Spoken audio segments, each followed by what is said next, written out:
is the Icebreaker speech, which she also stepped up last minute, which is a sign for our club. And her speech title is Life is Crunchy. And this speech is comprised to take you on a sweet journey and remind you to enjoy life's simple, sweet pleasures. She's working on her first speech in the Competent Communicator Journal, and Suzanne just moved to Park City a little over a year ago and has enjoyed meeting new people and discovering all the outdoor activities, including biking, snowboarding, and skiing. Her objectives for this speech are to begin speaking before an audience, to discover speaking skills you already have and skills that need some attention. Her delivery time is 4 to 6 minutes, and let's welcome Suzanne.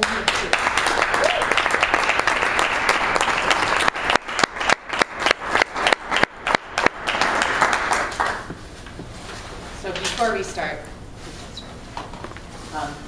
I stepped up last minute for this because I've been competing in the table topics for our chapter and felt that it was necessary that I actually had some Toastmaster experience and speaking.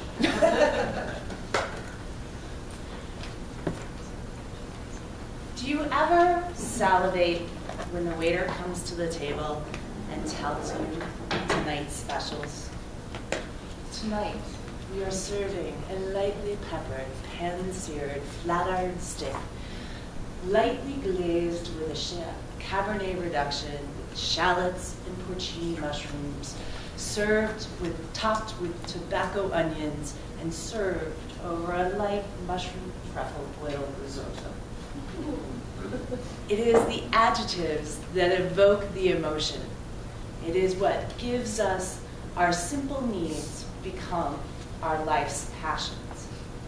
Recently, I read a book by Amy Poehler called Yes, Please. In her book, she talks a lot about life's little journeys and living in the moment. And she says, life is crunchy and complicated and so delicious. And so, as a fellow woman on this journey of life, I'd like to take you on a sweet and savory tour through mine. As a child, I had a sweet tooth, much to my mother's chagrin and her desperate desire to teach me good habits. She would try to explain to me the joys of grape nuts and their healthy benefits, and I would explain to her that normal kids knew Fruit Loops were part of this complete breakfast. I loved the purity of sugar, the simple sweet taste of Lick'em Sticks and Pixie Sticks and Kool-Aid. I loved the texture of candy, from gummy bears to the unstoppable Jawbreaker. And this came to fruition one year when my brother and I took a particularly large haul at Halloween. We ran inside his room and locked the door so my mother couldn't halt our overindulgence. We took a shelf from his wall and put it between the dresser and the bed and rolled candy down to our open mouths. We munched on Smarties and jelly beans and Tootsie Rolls and sugar babies until we were sick. We traded Milky Way bars for Snickers, and all the while we created one giant recipe of childhood happiness in our cookbook of life. In college, I learned anything tastes better with friends. And ketchup and marinara are not the same, even if they have the same ingredients. Cheap food is the goal in college, and it typically comes in two ways. One is ramen. This delectable noodle treat is 10 cents. Might be 25 by now. and can fulfill your belly 3 times a day. The second is dates. Yes, I have to admit, on one or more occasions, I may have compromised my good standards for all-you-can-eat sushi at Light and Healthy. But that's where I learned that you can't judge. A good meal is comprised of 2 things: what's on the plate and what's across from it. The proportions may vary, and I have heard and sat through some of the most boring conversations on baseball to enjoy the delectable ambrosia of a bacon-wrapped scallop. And I have discovered the true meaning of life with a couple girlfriends and some really soggy trail mix. The company of good friends makes the memories of these meals more astounding than any Facebook update. Then it struck me, and don't say this too loud, my mom was right. Good food, healthy food, is good.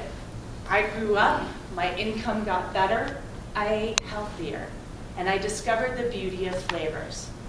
I discovered that turmeric and cumin and cayenne can take me traveling, and the mentions of demi-glace and beurre blanc and bisque send me into a ravenous fervor. I found myself reading recipes and watching the cooking channel, and desperate to use cooking as an experience to log into my cookbook of life. And that's when eating changed my life. I met a man, the kind of man who believes that 8 buns and 8 bratwursts makes 3 good meals. And he invited me to dinner. And he cooked me a steak and asparagus and potatoes. And that's when I realized that cooking for someone is more than the meal. It's a way of saying, I care about you. I love you. And if dirtying 3 pots and pans makes you hear that, then here you go. I married this man, and now most of my life centers around dinner time. We laugh at dinner over the changes of our lives and the dietary restrictions we try to eat by. But all the while, we see the circle of our cookbook come back to. Nowadays, I try hard to teach my kids the joys of baby trees versus the pitfalls of peeps. All the while, I make sure to set the table as to not miss each moment of this little delicious life. Living in the moment is hard, and it takes patience and deliberate desire to understand the ingredients of food the ingredients is what makes food mouth-watering. Living for the crunchy bits of life will always bring you the sweetness inside.